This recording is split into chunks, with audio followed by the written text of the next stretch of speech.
Purchase lease options explained. There's purchase lease options, there's purchase options, and there's lease options. And in this video and in this episode, I want to explain to you exactly what each of those are because they are different. So a lot of people at the moment are out there, they're looking for purchase lease options. There's some deal sources that are getting stuck in as well, and they're looking more for purchase options. And of course, there are lease options that can be done as well. And this really came over from the United States. So in this episode, I'm going to explain to you what each and every one of those actually is. So let's start with a term that a lot of people know, which is purchase lease options. Now, if you're unfamiliar with what a purchase lease option, aka a PLO is, this is when you actually go to buy a property off the owner, but you don't buy it right here, right now. You buy it sometime in the future. So if we break it down quite simply, a purchase the property, so you agree a price to buy the property, you lease the property over the term that you agree. Now that could be 12 months, that could be 3 years, that could be 5 years, it could be 7 years, it could be whatever you've agreed. But in that time, you will pay a lease fee, a bit like a rent, each and every month for having exclusivity over the property. And the option part is when you actually get to the end of the agreement where you're going to buy the property, you can assign it, i.e. you can sell the opportunity to another investor or let somebody else buy the property.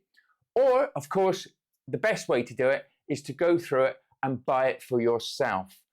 Now, you have the option to buy it, not the obligation. You could hand the keys back to the owner and you could walk away. But we never want to get into a PLO ever thinking about giving the keys back because that's just bad business. And as professional property investors, which we are, and if you follow me on my podcast or this YouTube channel, then you are definitely on your way to becoming a professional property investor.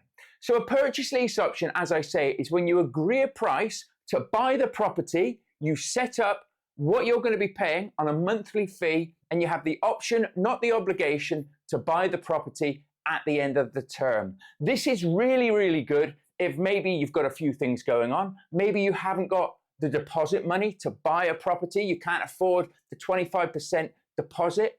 You cannot afford the solicitor fees and everything. This can give you the opportunity to control properties in an amount of time and then buy them later on. And it's great because what you can do is, if you get the right properties in the right areas, i.e. you're using strategies like HMOs or serviced accommodation, you can actually then run those properties. You look after the property as if it's your own. So you will take on paying the bills. You will also take on basically looking after the property as if you had bought the property. And that's one of the benefits for the owner of the property. And at the end of the term, you buy the property for the agreed price. Now, the agreed price might be market value now. Now, there will be a lot of reasons that people think these do not work. They do work, but they just don't work with everybody. So you do have to build up the know, like, and trust. You also have to get to know the areas, the properties that you're wanting to do this with, because you need to be able to make money from this. You want to make it a win-win for all parties. So let's just go into now lease options, because you'll probably have heard of a purchase lease option, a lease option, a purchase option, but a lot of people get confused with exactly what everything is. A lease option is when you agree to lease the property, you have a lockout to buy the property at the end of the lease, and this is more what people use for tenant buyers. So a tenant buyer maybe hasn't agreed the price right now. They've just agreed that they want to buy the property in the future, and that could be at whatever the market value is at the end of the term. It's better to do a PLO because obviously you're locking that price in now so everybody knows what you're going to be getting. You might or might not have heard of tenant buyers. A lease option is great to use with a tenant buyer who is going to move into the property. They're going to treat the property as if it's their own. They'll take on all the costs and everything. And then at the end of a set amount of time, they have then the option to buy the property, okay? So it's great for people that are struggling to get onto the property ladder. Maybe they're sick of renting. They want to actually build up a deposit. They actually want to have security in where they're living. And of course, a lease option can work very well. This is very, very popular in America and is something that's sort of trickling over here at the same time as well. But you get a lot of lease options done in America and their market. And predominantly, a lot of the creative strategies that we now use in the UK market have come from the United States, have come from the different ways that they do their deals. So let's just touch on now what a purchase option is. Now you'll realize that we've missed the lease.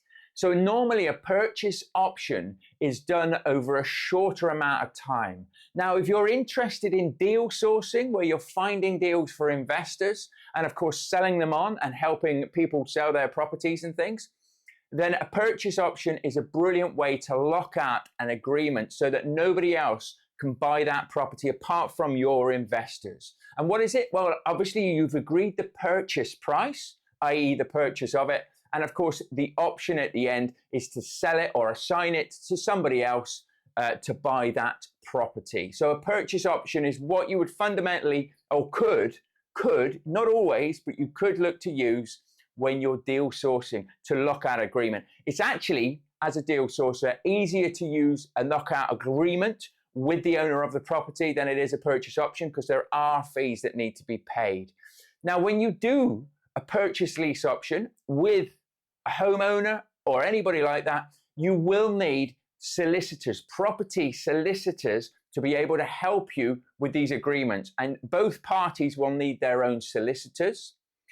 And of course, you'll also have to agree when you do a purchase lease option, what your upfront purchase or option fee, should I say, is going to be. Now that can be anything as little as £1. When I've done purchase lease options myself, I've normally used the first month's lease fee, which is the monthly rent I'm going to pay the owner of the property, as the first fee itself.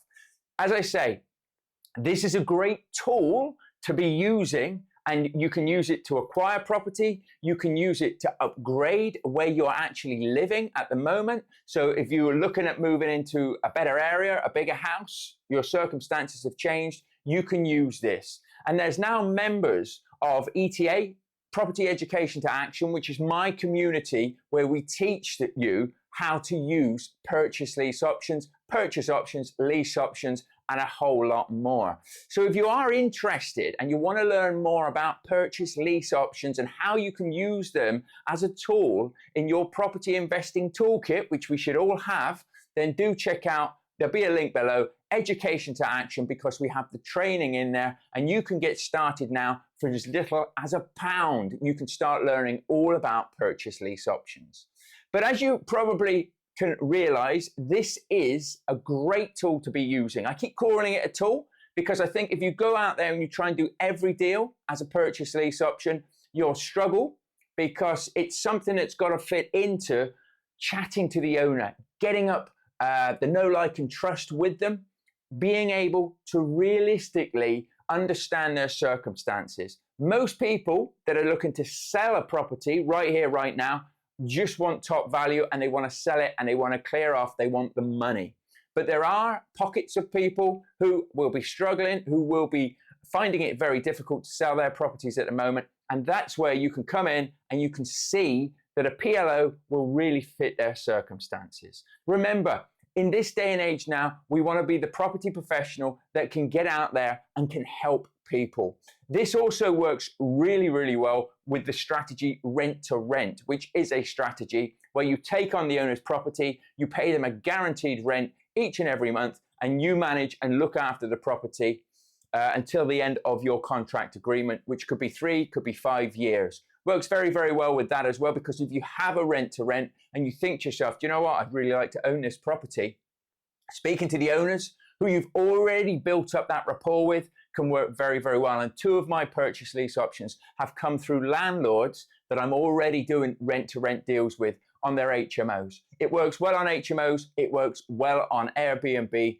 serviced accommodation as well. So I hope this episode's helped you. If you need any help and support, or you'd like to check out my property investing community where we can help you on an ongoing basis with our live coaching sessions each and every week, and our property investing trainings, which go so in depth that you will really have all the tools at your disposal to follow a proven blueprint to success.